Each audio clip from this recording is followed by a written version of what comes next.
Assalamualaikum warahmatullahi wabarakatuh.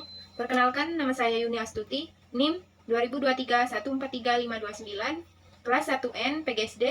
Di sini saya akan mempresentasikan teori-teori perkembangan peserta didik.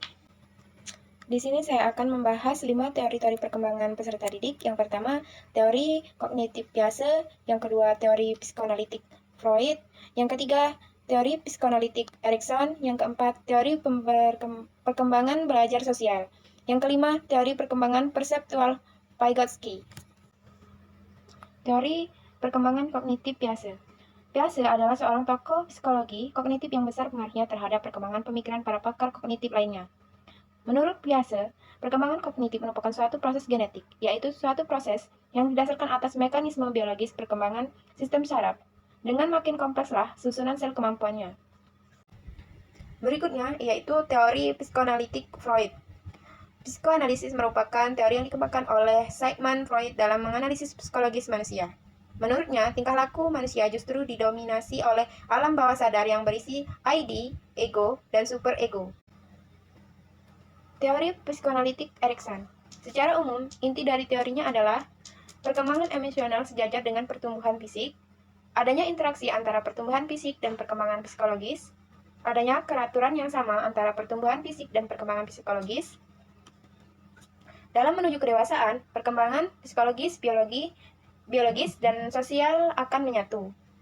Pada setiap anak adalah gabungan dari organisme, ego, dan makhluk sosial.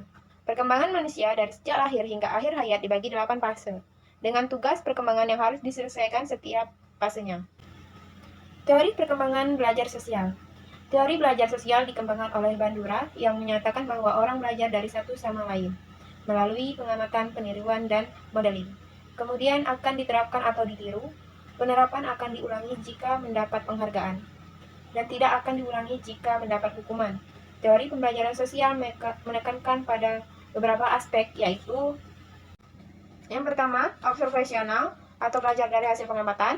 Yang kedua, self-regulation atau regulasi diri. Yang ketiga, self-efficacy atau efikasi diri. Yang keempat, reciprocal determinism atau faktor-faktor hubungan timbal balik. Yang terakhir, vicarious reinforcement, vicarious. Yang terakhir yaitu teori perkembangan perseptual Vygotsky.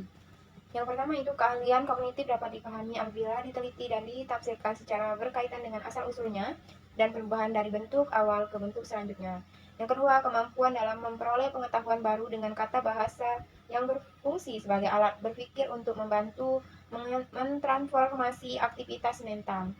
Yang ketiga, kemampuan kognitif berasal dari hubungan timbal balik sosial dan dipengaruhi oleh kultur.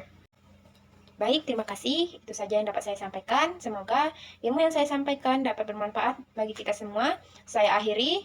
Wabillahi taufiq wal hidayah. Wassalamualaikum warahmatullahi wabarakatuh.